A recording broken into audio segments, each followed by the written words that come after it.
Good morning. I hope you had a great weekend. I'm really glad to have you here. Happy Earth Day. Today is the day we're supposed to celebrate the Earth and stuff, and I think that's very appropriate since we live here. So today at 1:10 p.m., it's a beautiful day. I was telling Luke, sun is shining, birds are singing, flowers blooming, and I'm going to make you stay inside all afternoon with me. So thank you in advance. Yeah, don't throw tomatoes, or if you want to, maybe it's okay. Anyway, today at 1:10, you'll turn in the rough draft of the class presentation paper, 2 type pages at least, peer-reviewed science article, and that cover sheet, and you're good to go. You'll turn in the titration calculations lab. We'll talk about problem set 3 before taking quiz 3, and then we'll go next door and do the acid-base titrations lab. If you have your goggles, bring them along. When you're doing the actual titration, it's cool to wear goggles. If you don't have them, I've got some spares. I haven't been pushing it as much as I probably should have. Should be pretty chill. Any questions? It's good you're here today. This example. We're looking at a weak acid plus strong base titration. And I went over a little bit of this on Friday, but I wanted to review just really fast what's happening. Now, our weak acid is benzoic acid, and the concentration of the weak acid, 0.025 molar. We know it's a weak acid because A, benzoic acid is not HCl, HBr, HI, HNO3, or HClO4. And it also, B, has a Ka, all right? Kas are only for weak acids. So those are 2 ways to identify that it's a weak acid. The Ka always has hydronium as a product. The conjugate base is the other product. Water is the reactant. I'm abbreviating benzoic acid as HBZ because the formula is long. Initially, the pH of any weak acid in this section, minus log square root Ka times Ca. I wrote Cwa here just to show that it's a weak acid. 100 times K has to be less than C, but I promise this week, 100% of the time, that's going to apply. So here, minus log square root Ka, which is given, Ca, which is also given, 2.90. Check yourself, it's an acid. It should be less than 7. Any questions on that? Okay. Now, we're titrating with sodium hydroxide. 3 strong bases, NaOH, LiOH, KOH. This is one of those 3. You won't have any weak acid, weak bases, etc., etc. This first question says, what's the pH after 10 milliliters of sodium hydroxide have been added? So we've seen in the titration calculations that there's 4 regions.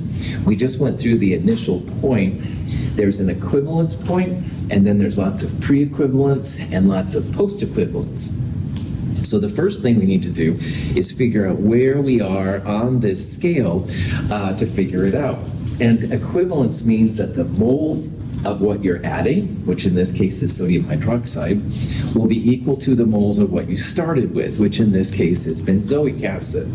So like on a lot of these problems, big M, moles per liter. If you turn milliliters into liters, liters times moles per liter will give you moles. How many milliliters in a liter? 1,000. Good. That's going to be important today. So if you see a problem like this, first figure out where you are in the titration. And it's a mole relationship when it comes right down to it. So the moles of weak acid will be the volume of the weak acid you started with, 100 divided by 1,000, times the concentration. We have 0.0025 moles of the weak acid. And do the same thing for the strong base, all right? It's 0.100 moles per liter. We've added 10 milliliters, or 0.010 liters. So we have 0.0010 moles NaOH. If this number, the moles of what you start with, is greater than this number, which is the moles of what you're adding, that means you're in the pre-equivalence region. So this molarity times volume in liters is going to be really helpful when you look at these kind of sections. So if that's the case, this is the pre-equivalence region. The pH is going to reflect the fact that you have more weak acid than you have strong base. Questions? Now, because you have weak acid and you still have weak acid left, Strong bases react with weak acids and they annihilate. Strong acids, strong bases, 100% product favored, single arrows, all that kind of jazz. And in the process, the weak acid is turned into its conjugate base. So at this point, you're going to have some weak acid left over and some conjugate base created by the NaOH. So this is going to be a buffer region, all right? And we'll use one of the Henderson-Hasselbalch equations to figure out what the pH is going to be. Now, in the titration calculations lab, the equation says pH equals pKa plus log NSB over NWA minus NSB. And if you look at this long enough, this is like the equation for in the Henderson-Hasselbalch guide for a buffer when you're adding strong base. Now, in the buffer equation in HH guide, it says NWB plus NSB, and on the bottom, this looks the same. But in the titration, you don't have any moles of weak base that you're starting with, so it's 0, and we're just ignoring it. But if you wanted to put that in there, NWB plus NSB, that's fine. NWB would be 0. But on the last part, we had these numbers. We will need pKa. pKa is minus log of Ka, 4.20. And if you plug all this stuff together, 4.02. Okay. Now, after you've added sodium hydroxide, your pH should become more basic, all right? So 2.9 was the initial pH. It has gotten more basic, 4.02. It still is not super basic or anything because you still have this buffer with weak acid running around. Any questions? Okay, now we're going to use these this NWA, the moles of weak acid, in the next couple parts. The NSB will change, so I shouldn't have circled that. But anyway, from before, we're going to do another problem similar to the last one, but now we've added 12.5 milliliters of sodium hydroxide. And from before, the moles of weak acid, 0.0025, pKa minus log Ka, 4.20. There's a reason why I'm asking this particular pH. When you figure out the moles of strong base, 0.00125, this number is still less than this number, so you're still in the pre-equivalence region. So we're going to use the same equation we used on the last slide, pH equals pKa plus log, no moles of weak base, so just moles of strong base on top, and the difference between them on the bottom. But a really interesting thing happens here at this point, because the moles of the strong base, 0.00125, and we started with 0.0025, and we're subtracting it.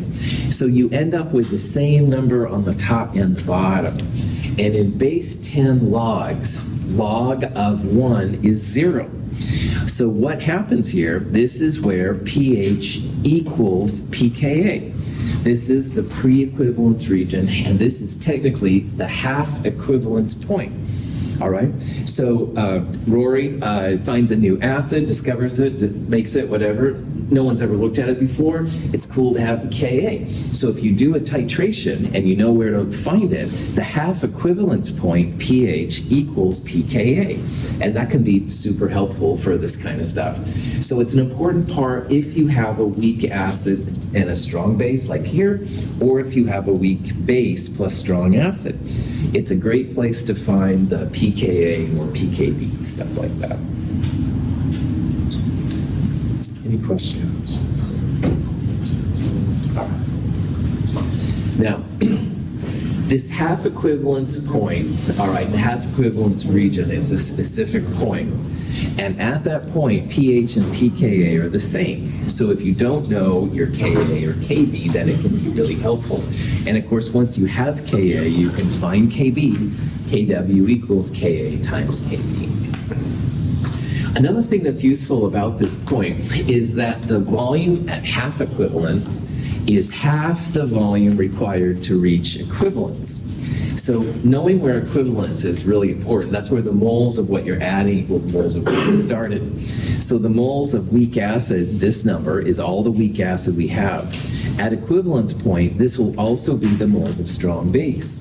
And if you know the half equivalence volume, which is what we just did in the last slide, 12.5 milliliters, then twice that number, or 25 milliliters, will be the volume to reach equivalence.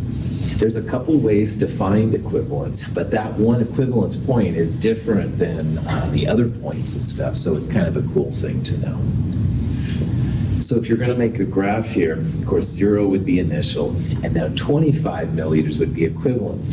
And anything before 25 but after 0 would be pre-equivalence, and anything past 25 would be the post-equivalence region.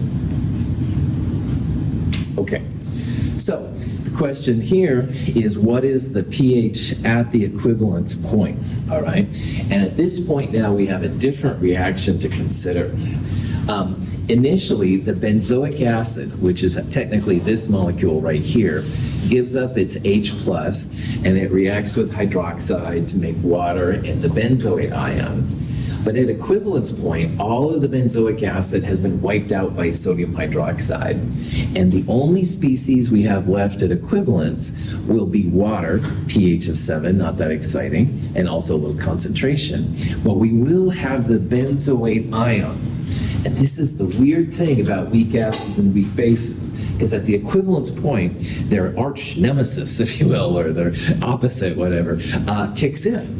So if we were dealing with a weak acid, at equivalence, we'll have to deal with the conjugate weak base. And base means basic pH. Our pHs should be greater than 7.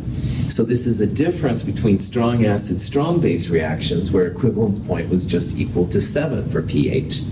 These are going to have a basic pH. It's the weird effect of having a weak system. Like when I was learning this, I thought, oh, weak acid, weak bases, wusses. Well, at equivalence point, they're doing something, man. So I have a greater respect for the weak acids, weak bases. I'm in therapy. Prof had back on. I think he fell off a little bit there. Questions? All right.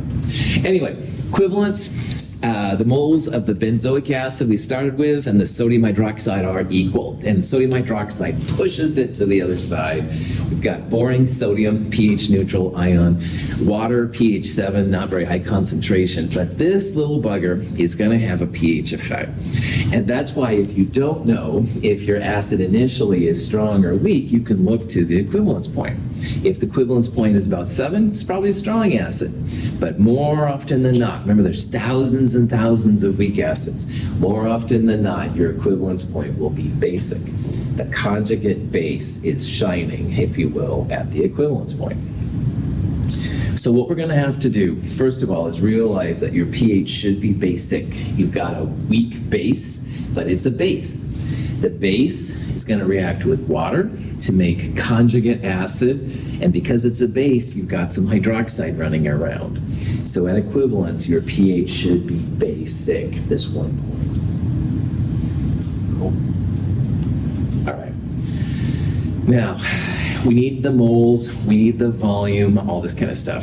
So the moles of the benzoic acid have not changed in all this problem. Volume times moles per liter, volume in liters gives you the moles. Equivalence means that the moles are equal. So it is something we'll need, is we will need the volume to reach equivalence. And if you want to, at the very beginning, you can calculate this number. You don't have to do the half equivalence first and then multiply it by 2. The moles of benzoic acid, this number hasn't changed. At equivalence, that's going to equal the moles of sodium hydroxide. We have 0.1 molar sodium hydroxide, so the moles cancel. It's going to take 25 milliliters or 0.025 liters to reach equivalence. So now you've got molarity of the weak acid, which we don't really need. Here's the volume of the weak acid, which we will need. We'll need the moles of benzoic acid and the volume. This is the ugliest equation by far. I apologize. What this really is pH equals 14 plus log square root Kb times Cb.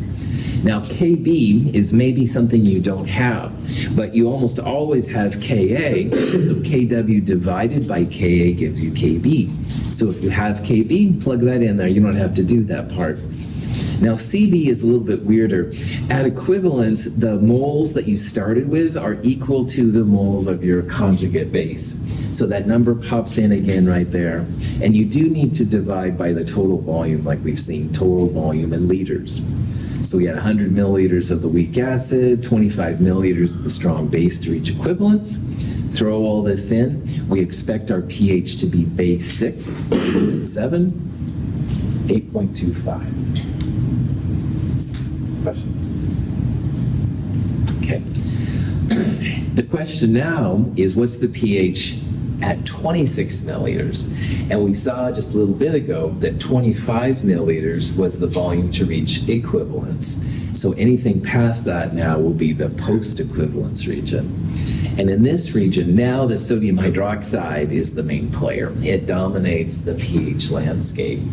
So the pH of this equation will look like the pH of a strong base, 14 plus log hydroxide. We need to figure out how much hydroxide we have left over. So molarity times the volume in liters will tell you 0.0026 moles. And again, we only had 0.0025. So even though it's a small amount, that will be enough to make the strong base dominate here. So we've seen this kind of equation before with the strong acids and strong bases. This is this version with the weak acid. 14 plus log, figure out the net moles of strong base that are left over, because that strong base will wipe out all the acid around it. Divide by the total volume, and it's additive, not subtractive. pH should be basic, so when you calculate it, 10.9. Oh yeah. Any questions? So these equations are kind of weird looking, I won't lie, but they're plug and chug, all right? You have to find the right values. Every time you see N, it's concentration times volume in liters, all right? You always add the volumes, you never subtract them. The moles are almost always, though, subtractive, all right? The bigger minus the smaller. You don't ever want to end up with negative moles, so if you end up with a negative number, probably means they were flipped somehow. Make sure you're in the right region.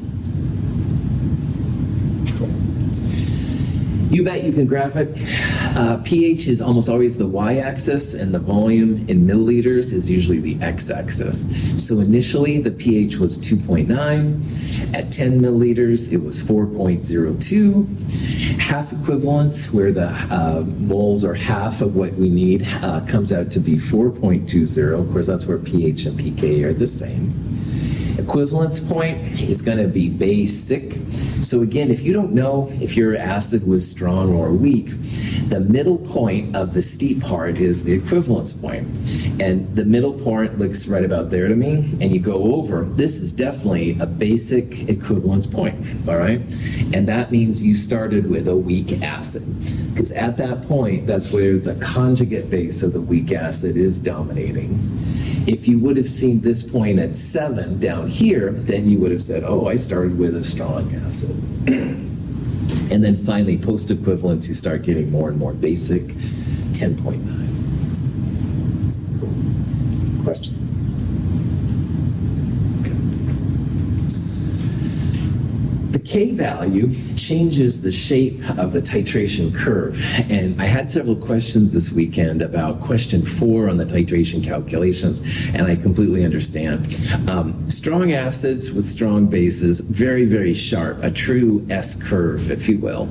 But as Ka gets weaker, so these are all weak acids now, notice what happens to the curves. Like this is pretty good, but now you begin to see more of an intermediate zone, and by 10 to the minus 10, it hardly even looks like an S curve at all.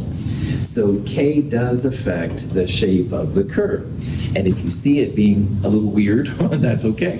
Also notice that the initial point gets more and more basic as the acid gets weaker. The weak acid's pH is minus log square root Ka times Ca. So the Ka absolutely affects where your initial pH will be too. One thing we'll look at in lab today is when you have a polyprotic acid, an acid with more than one H+. This is an example of phosphorus acid, H3PO3. Now, phosphorus acid really has 3 acidic hydrogens on it. And the Kas, the first one is the strongest, second one is in the middle, et cetera, et cetera. And notice what happens here. You end up with a first equivalence point, like right there. You end up with a second equivalence point, and in theory, you could have a third equivalence point. Now, spoiler alert, the third or last one is very, very difficult to find, and we won't see it today, but you should make sure that you can't see it. So check this out. If it takes 50 milliliters, in this case, to get to the first equivalence point, it'll take an additional 50 exactly to reach the second one, because the concentration is going to be the same, stuff like that. So in theory, in this case, if it took 50 to get to the first, 50 more to get to the second, really you should titrate to at least 160. All right, go past that third equivalence point just to make sure you can't see it. All right, that's what chemists usually do in these kind. Another thing, Ka1 for the first acidic hydrogen is like halfway between equivalence and the initial point, just like we saw in the last example. Ka2 will be halfway between the first equivalence and the second equivalence point. And then Ka3 would be another halfway and stuff between the next ones. So as long as you remember that equivalence points are definitely determined by the volume added, you can make a prediction anyway where the next one would be. And you could also make predictions where the different Ka values are and stuff like that. You can do polybasic bases where they have more than one hydroxide. You'd have like sound effects not necessary. Question? When an antacid tablet containing sodium bicarbonate is dropped into water, a reaction occurs that produces hydroxide ions and carbonic acid.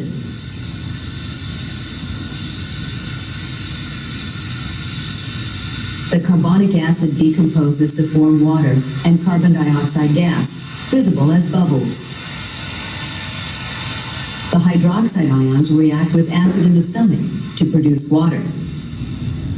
Plop, plop, fizz, fizz. Oh, what a really fizz. If I'm not doing it myself, I probably am. Anyway, they used to use that for Alka-Seltzer. Anyway, all of these things are actually weak bases, and there's quite a few of them around us and stuff. The last type of titration we're going to look at is weak base plus strong acid. So there are, again, thousands of weak acids. There's also thousands of weak bases.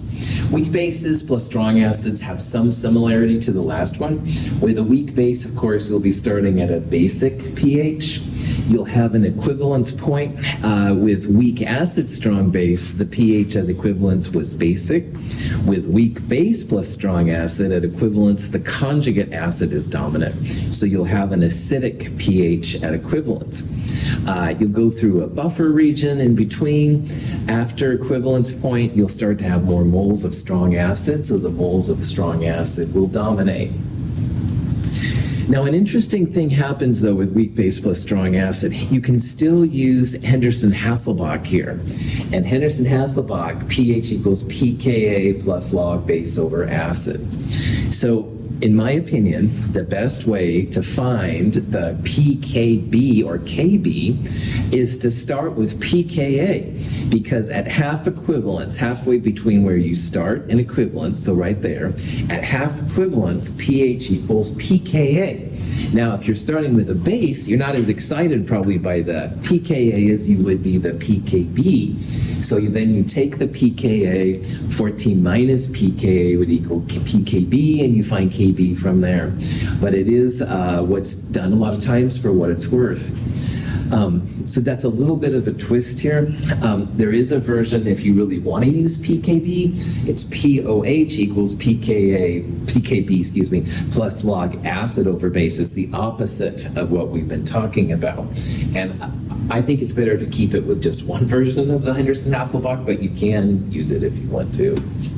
I'm sure that was as clear as mud. Anyway, let's talk about this part first. So again, we saw earlier that if you have a weak acid plus strong base, the equivalent point will be basic. Here we have a weak base plus a strong acid, and the question is, what will be the pH at equivalence? Remember, at equivalence, these two are equal to each other, so there's no moles of either one of these left, but the weak base has created a conjugate acid, acid being the operative word. Acids have pHs that are less than 7. So it's the opposite, kind of, if you will, of what you start with that dominates, all right? So weak base plus strong acid, the pH will be acidic, not from the strong acid, but from the conjugate acid of the weak base. And again, that's kind of similar to weak acid plus strong base, where the pH was basic due to the conjugate base. Questions? So the equations that are used, pH equals initial point, 14 plus log square root KB times CV. And again, in this section, 100 times K will always be less than C. So whatever it is, plug and chug. I put weak base instead of strong base. Now, here's where it gets a little weird. Even though it's a weak base, pH equals pKa plus log, and you want the leftover moles of base on the top divided by the moles of strong acid. The full HH equation had NWA plus NSA down there, but NWA was 0 since we didn't start with any. So if you use this, you can plug and chug. So again, moles of weak base is right there, moles of strong acid, go with it. Once you have this point, you can then go ahead and do other things. At equivalence point, the weak base is turned into its conjugate acid. pH of a weak acid minus log square root Ka times Ca. Now, if you have Ka from pKa, you can just plug that in right there. You don't have to worry about Kb. This is still going to be the concentration of your conjugate acid. The base has totally turned into acid, so even though this is the moles of base, at equivalence it equals the moles of the conjugate acid, and then like always you divide by the total volume in liters. And then finally at post-equivalence you have pH equals minus log, essentially concentration of your strong acid. You need to find out how many moles of strong acid you have left, divide it by the total volume. Your pH should be acidic. Any questions? Okay. We're going to use today and next week a pH meter, which is a piece of electronics that can actually measure how much hydrogen ion is floating around. But you can also sometimes use visual cues in something called an indicator. And indicators can be kind of cool for chemistry because it's a visual understanding that something has happened. But you should pick a good indicator, not just haphazardly throw one in.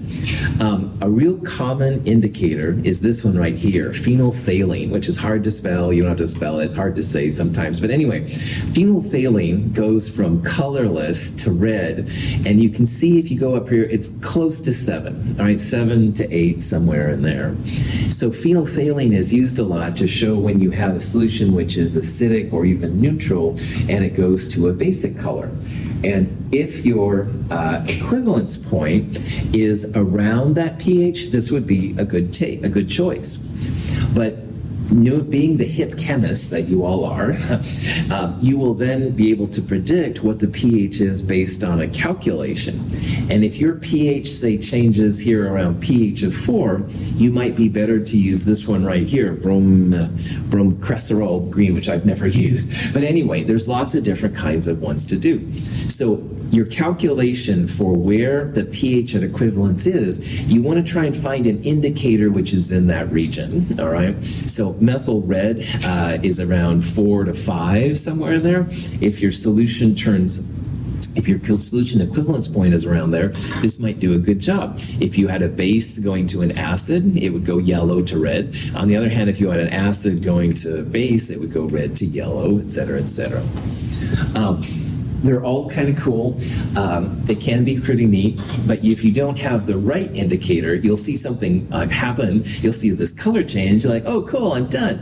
Maybe, maybe not, right? The pH meter is superior and stuff like that for these things. Questions on that? All right. Bromethymol blue is one that I think we used in Chem 221, if you were with me, and the ID of an unknown compound. Anyway, it goes from yellow to blue, and it's right around 6 or so, something like that. I think they use that one for aquariums. Right on. That makes total sense. Yeah. Aquariums absolutely are good because they don't always want to get out a full pH meter and stuff like that to use. So if you have an indicator, right on. That's kind of a cool application. This just shows some of the colors you might see using this indicator. pHs less than 6 are definitely yellow. pHs more than 7.5 or more blue. And in the middle part, then you have kind of a green, all right, like a mixture of yellow to blue. So do you know off the top of your head for fish, like what they're looking for? Just blue. They wanted a bit more neutral, as neutral as you can get. Right on. Because like usually if it's more acidic, there's too much like ammonia in it. Right. Because of their waste. Cool. So. Right on. Yeah, as far as I know, it's a little bit more blue. That's why some tanks look like really more blue. Right on, yeah. Oh, that's kind of cool. I know that in the Aquatic Center, they have some indicators they use to test for pH and stuff like that. And you can have just about any color you want. So like traditionally, people think bases are blue and acids are red, but you can tell that's not the case. It depends on the type of chemical you're using. All these indicators are just chemicals themselves, and they turn from one form to the other. Like we saw in the Le Chatelier's principal lab, we used methyl violet, I think it was. They just turn from one form to the other, and that's what makes the color change happen. But colors are cool with me, so I had to talk about it. Here's a question you might run into if you were a scientist. Here's 2 different chemicals. Phenolphthalein. Phenolphthalein is clear up until around 7 or 8, and then it starts to turn kind of red-purple. This compound right here is methyl red. You can see it's kind of a red to yellow, I guess, and stuff. And the question is, which would be the better indicator here? And what you want to do when you answer this is you want to know where the equivalence point is, all right? You want the equivalence point to be right in that range where the colors begin to happen. So in this case, this equivalence point, the pH is certainly less than 7. All right, looks like it's about 5.5. So methyl red would be a better indicator here just because the color change that you saw indicates that something actually happened. So it's kind of a cool thing. If you use phenolphthalein, you'd get to like right here and it would have color change. You're like, oh yeah, okay, I'm done. Not really. So picking the right indicator is something that scientists need to think about. So, any questions? They have thousands of these indicators. It's really cool. But when people use fish and aquatics and stuff, that's kind of important. So. Okay, so that's it for Chapter 14, Part 2. So Chapter 14, Part 2 shows how acids and bases go together. And it's very powerful, all right? Because you now, as chemists, have the ability to calculate the pH for almost any combination of acid and base. We didn't talk about weak acids plus weak bases because that's a very esoteric part of science. But honestly, about everything else you can do, which is really powerful. The equations aren't super difficult, but they are like kind of weird at first. So you have to use plug and chug kind of calculations and know what's happening. So all of this gets us ready for next week, which is Midterm Exam I. Oh yeah. So we're just gonna have you show all the stuff that you've learned. It should be pretty cool. Chapter 13 is the first part. Chapter 13 introduced equilibrium, what an equilibrium constant is, how to calculate it, stuff like that. Chapter 14, Part 1, was basically acids and bases by themselves. So how acids and bases react, weak versus strong, Lewis acids, Lewis bases. And then finally, Chapter 14, Part 2, we talked about titrations, where my ulterior goal is just that you can calculate the pH at any combination of acid and base. And along the way, of course, buffers were there, Henderson-Hasselbalch, stuff like that. Today in lab, we will do actual titrations with some electronics and stuff like that. This is a pH meter connected to a pH probe, and you will connect a pH probe to a titration and slowly watch different things. We're going to start with, we're going to start with bases. We're gonna have a base in the burette, that's right, and you'll have 3 different acids that you'll titrate and stuff, and it's pretty chill, but you can see what it's like. So next week, Monday, will be the first midterm, not this week, but next week. And when you come, definitely bring the calculator, bring a pencil or something to write with, of course. A note sheet, absolutely cool. Note sheet, single 8.5 by 11 piece of paper, both sides, handwritten, is awesome. You'll have a periodic table. You'll bring the titration that should say acid-base titration. Sorry about that, that's a spaz. Titration calculations is due today. Acid-base titrations is due next week, my apologies. And then you'll also bring exam prep 1 worksheet. Everybody in here has had me before in a different term.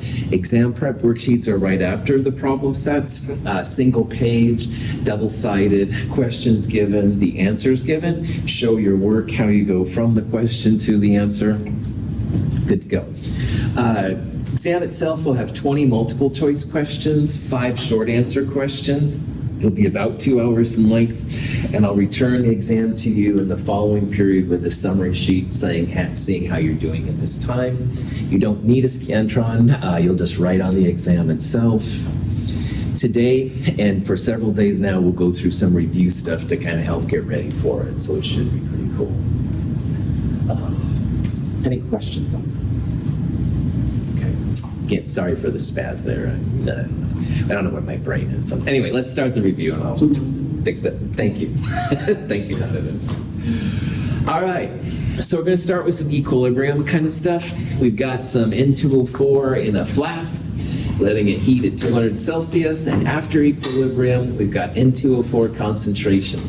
Calculate Kc for this reaction. So what I would do here is try and calculate it yourself. If you have an iClicker, of course, you can enter what your answer is. But even if you don't, just try it, and we'll talk about the answer here in a little bit. So go ahead and give it a shot, or just hang out for a little bit and stuff, and we'll talk about the answer.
Okay, so this kind of problem is where you need the classic ICE table.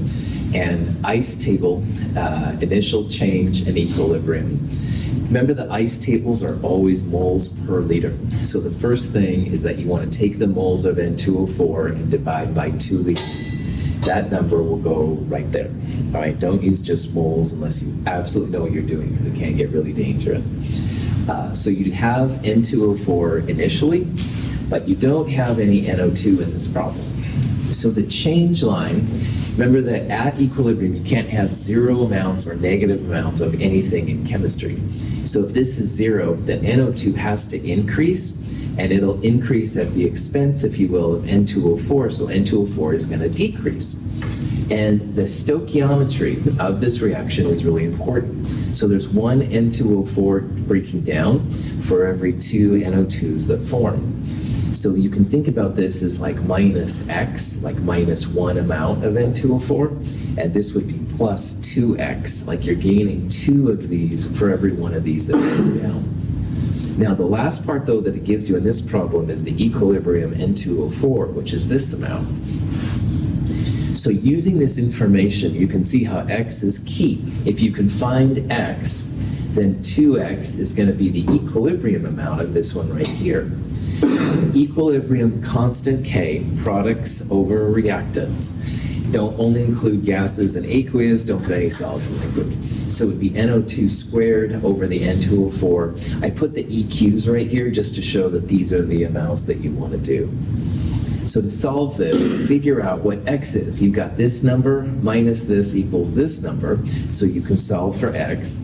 Twice that number is what goes right there. And this goes right there, and you square it, and you'll divide by 0.0038. So if you do all that, hopefully you get 1.5 times 10 to the minus 3. Again, X, what I did here, this number comes out to be 0.0050 when you calculate it. I subtract this number to find X, so X comes out to be 0.0012. And then the NO2 at equilibrium will just be twice that value, so 0.0024. Make sure that you square it because of that 2. That 2 shows up 2 places again. It shows up right there, and it shows up right there. So that's squared divided by the N2O4 at the end, 1.5 times 10 to the minus 3. Change line is important. Change line follows the stoichiometry. So 1 N2O4 makes 2 NO2s. You can see there's like a minus X and a plus X right there. One side will be negative, the other side will be positive. In this case, this has to go down because you can't have 0 or negative numbers of equilibrium for anything. So this one has to increase. Is this a reactant favored equilibrium or a product favored equilibrium? Reactant, well done. K's that are less than 1 are going to be reactant favored. So at equilibrium, you should, at this temperature, you should have more than 2O4, not as much NO2. Questions? Okay. Manipulating reactions to get a desired K is another part of this that's kind of cool to do too. This is a type of equilibrium constant we'll look at after the midterm, where a solid is breaking up into the ions, K value much less than 1. This is the Ka for hydrogen carbonate.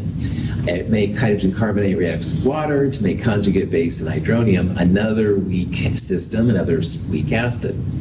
We can manipulate these 2 equations to give this reaction right here. And this might be cool because we want to know what happens when nickel-2 carbonate reacts with a strong acid. So see if you can use that to find which of these Ks is represented by this reaction. And you can manipulate these reactions to give this reaction right here. See what you can do.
I'm running out of time here.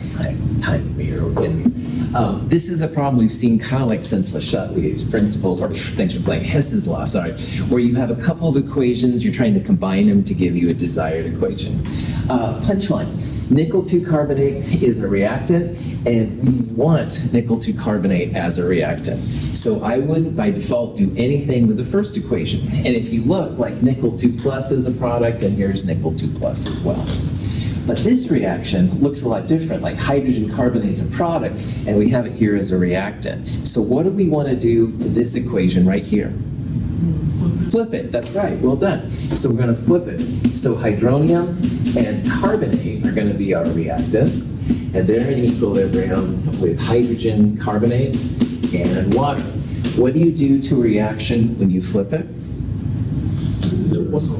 1 over the old value, that's right. So 1 over 4.8 times 10 to the minus 11. And if you look, not at this one now, I'll just cross that out, but at this one, carbonate is a product here, and carbonate's a reactant here. So when you add these, they're going to go away, and everything else comes down. So nickel 2 carbonate plus hydronium makes hydrogen carbonate, nickel, and water.